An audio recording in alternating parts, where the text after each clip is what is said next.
sans bien sûr oublier le fait qu'il existe une majorité des musulmans de ce pays qui ont un attachement assez plus ou moins fort à l'islam à travers ces expressions, on va dire, culturelles ou sur ces pratiques qui n'ont pas la force théologique de la prière, par exemple. Bon, l'Aïd est quelque chose d'important, la majorité des musulmans le pratiquent, mais l'Aïd en tant que fête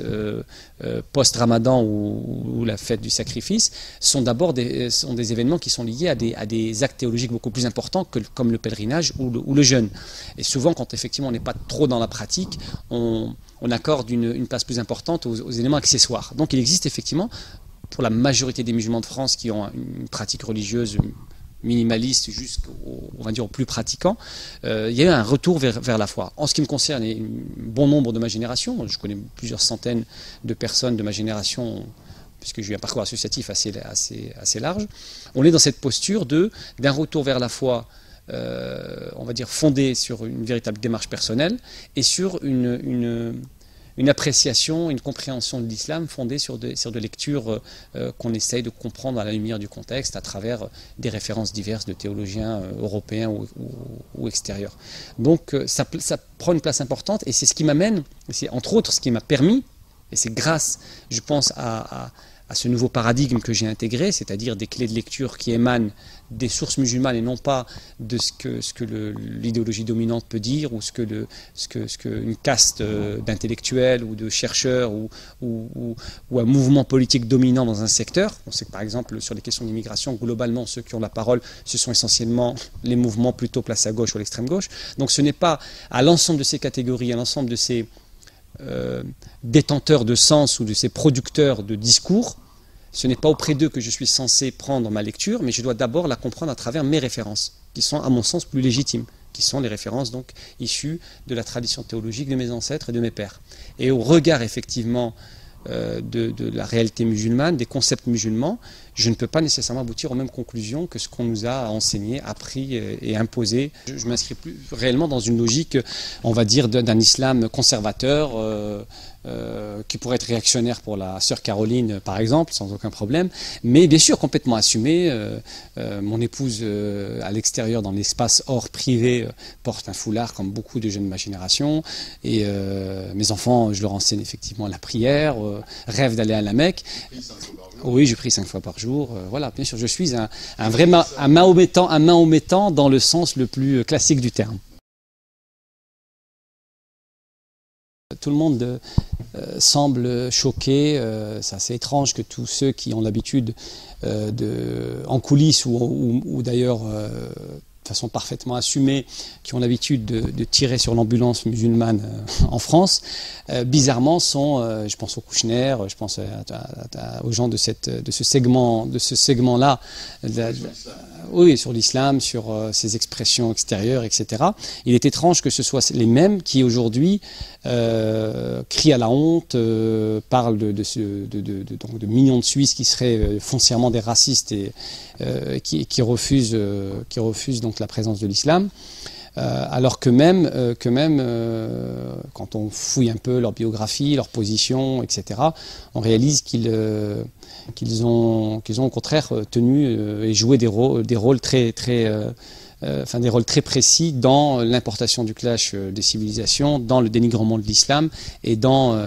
sa stigmatisation, ce qui est assez étrange. Pourquoi je dis effectivement que s'il avait lieu en France et de manière générale en Europe, on aurait une majorité de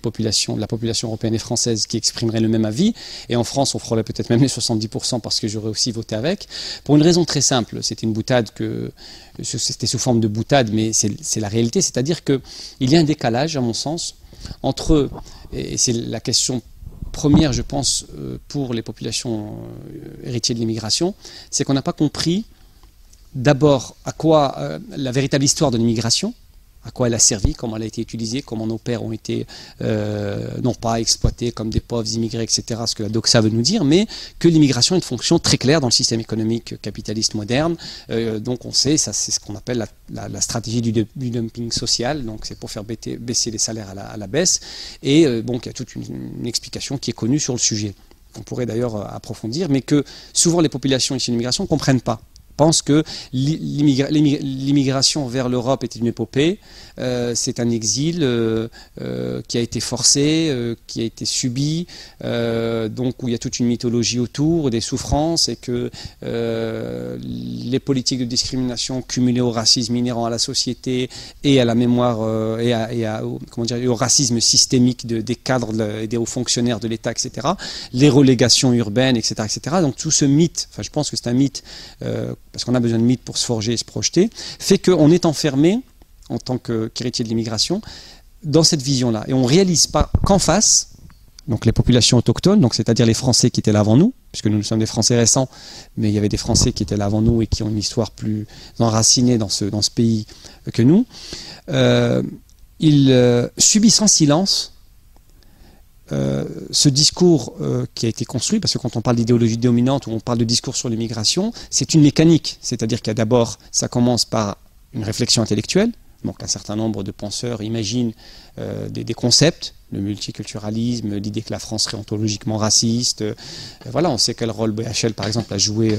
sur ce sujet-là avec ses ouvrages. Donc il y a d'abord une production intellectuelle. Cette production intellectuelle, elle a des porte-voix, c'est-à-dire qu'il y a un certain nombre de personnages qui sont médiatisés et qui élaborent, qui vulgarisent ces concepts, et ensuite un système médiatico-politique à travers des discours, des émissions, une production littéraire, une production cinématographique parfois, relayé ensuite par des mouvements associatifs sur le terrain, qui imposent depuis 40 ans au final une certaine vision qui est la France multiculturelle, c'est en cours de réussite, l'immigration est une chance pour la France, les expressions extérieures de cette immigration, qui sont en vérité des expressions culturelles, traditionnelles, folkloriques de ces dizaines de populations issues d'ensembles géographiques culturellement et religieusement différents de la France, font que finalement les Français subissent ça, comme les Européens, et c'est toujours pareil, c'est comme pour les élections présidentielles, c'est que dans les lieux à la campagne où on a le moins effectivement d'immigrés, qu'on a par exemple peut-être voté le plus pour des partis comme le Front National qui avaient une thématique anti-immigrationniste. C'est assez marrant. Pourquoi? Parce qu'effectivement c'est la représentation qui joue. Et en l'occurrence, en ce qui concerne l'islam, on se berce de cette illusion que ce multiculturalisme fonctionne, que l'immigration, bon, c'est vrai qu'il y a des problèmes, etc., mais que ça va de mieux en mieux, que les musulmans, que l'islam est en train de trouver sa place, puisqu'on a créé un organisme officiel qui va représenter ses intérêts, et que donc naturellement l'apparition des mosquées est un droit, ce qui est effectivement d'un point de vue légal vrai, et on met de côté un certain nombre d'éléments qui sont essentiels à mon sens. C'est-à-dire que en face, nous avons des populations européennes, et en particulier la France, ou les Français, dont l'identité s'est constituée, jusqu'à il y a très peu, en opposition avec ce que pouvait représenter le monde de l'islam. C'est-à-dire que si on remonte très loin, dès l'arrivée de l'islam, 711, les premiers conquérants musulmans traversent les Pyrénées, 732, le mythe de Poitiers, sur lequel il faudrait effectivement faire une longue analyse, mais en tout cas, l'idée de 732 existe. Charles Martel, on l'apprend à l'école, a arrêté les Sarrasins à Poitiers. Donc, de Poitiers aux croisades, de l'imagerie coloniale donc des indigènes dont la France avait une mission de civilisation, donc qui était dans une posture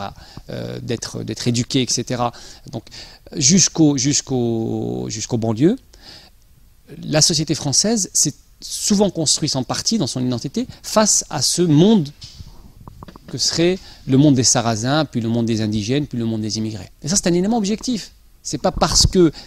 on peut dire que c'est pas bien, ça peut être un avis, c'est pas parce que c'est pas bien qu'on doit en faire fi, qu'on dit au nom des droits, parce que nous sommes dans une société égalitaire, etc., c'est comme ça et pas autrement. Effectivement, l'idéologie dominante impose ce discours, la loi la confirme, donc on a le droit d'avoir des lieux de culte, cette population immigrée, elle a un cadre légal, elle existe, ça ne se discute pas. Mais le ressenti, le sentiment d'avoir l'impression dans certains espaces urbains de son pays qu'il y a une substitution de population, c'est une réalité objective. Que c'est bien ou pas bien, c'est pas le débat, c'est la réalité. Que les Français qui ont été conditionnés depuis très très longtemps,